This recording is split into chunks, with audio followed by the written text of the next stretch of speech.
এই ভিডিওটা কারোর জন্য হেল্পফুল হতে পারে, কারোর জন্য হেল্পফুল নাও হতে পারে।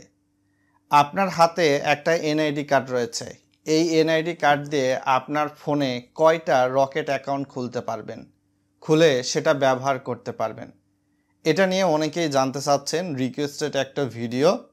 তো সাধারণত রকেট অ্যাকাউন্ট খুলতে গেলে আপনি নিজে যদি ঘরে বসে খোলেন, তাহলে কিন্তু রকেট অ্যাপসে গিয়ে আপনি যেই নাম্বার দিয়ে রকেট অ্যাকাউন্ট খুলতে চান সেই নাম্বারটা দিয়ে নেক্সট অপশানে প্রেস করলে আপনার ফোনে একটা আইভিআর সিস্টেমে কল আসে এবং সেক্ষেত্রে আপনি রকেট অ্যাকাউন্ট যদি খোলার জন্য সম্মত হন তাহলে ডায়াল প্যাড থেকে 1 চাপতে হয়।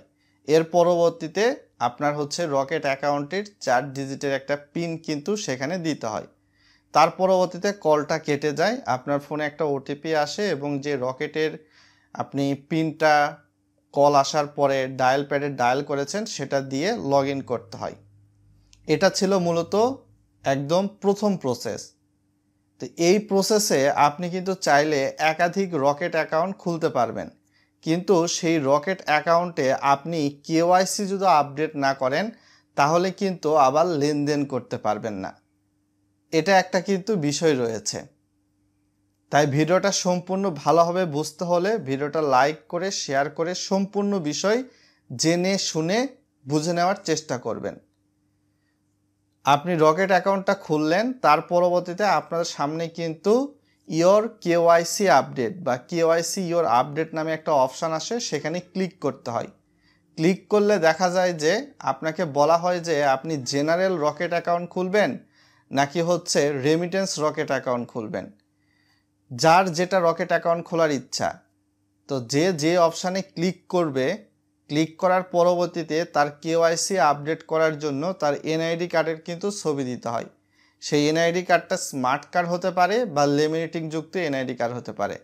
লেমিনেটিং যুক্ত এনআইডি কার্ড হলে সাধারণত 16 থেকে 17 ডিজিটের এনআইডি নাম্বার, আর স্মার্ট কার্ড হলে সাধারণত 12 থেকে 13 ডিজিটের এনআইডি নাম্বার হয়ে থাকে। যেটাই হোক, তো আপনি কেওয়াইসি আপডেট যখন করে নিলেন সেক্ষেত্রে আপনার ওই রকেট অ্যাকাউন্ট কিন্তু প্রস্তুত হয়ে গেল লেনদেন করার জন্য। তো একজন মানুষ একটা এনআইডি কার্ড দিয়ে সর্বোচ্চ একটাই রকেট অ্যাকাউন্ট খুলতে পারবে যতক্ষণ সে কেওয়াইসি আপডেট করতেছে।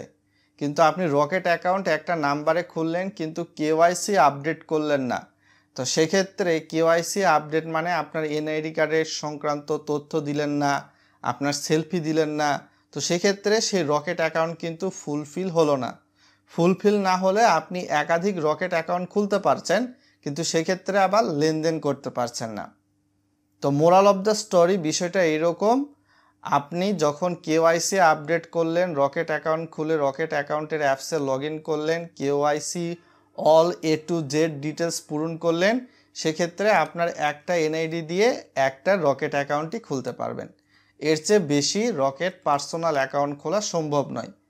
তবে আপনি যদি মনে করেন যে রকেটের মার্চেন্ট অ্যাকাউন্ট একটা নেবেন, এজেন্ট অ্যাকাউন্ট একটা নেবেন বা পার্সোনাল অ্যাকাউন্ট একটা নেবেন, সেক্ষেত্রে আপনি একটা এনআইডি কার্ড দিয়ে 3টা নাম্বারে 3 ধরনের অ্যাকাউন্ট খুলে ব্যবহার করতে পারবেন।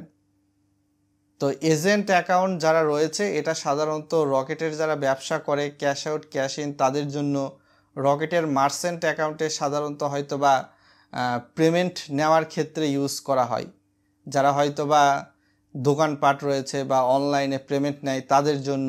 আর পার্সোনাল অ্যাকাউন্ট সাধারণত আমরা P2P যাতে লেনদেন করতে পারি, পার্সন টু পার্সন, এই কারণেই কিন্তু নিয়ে থাকি।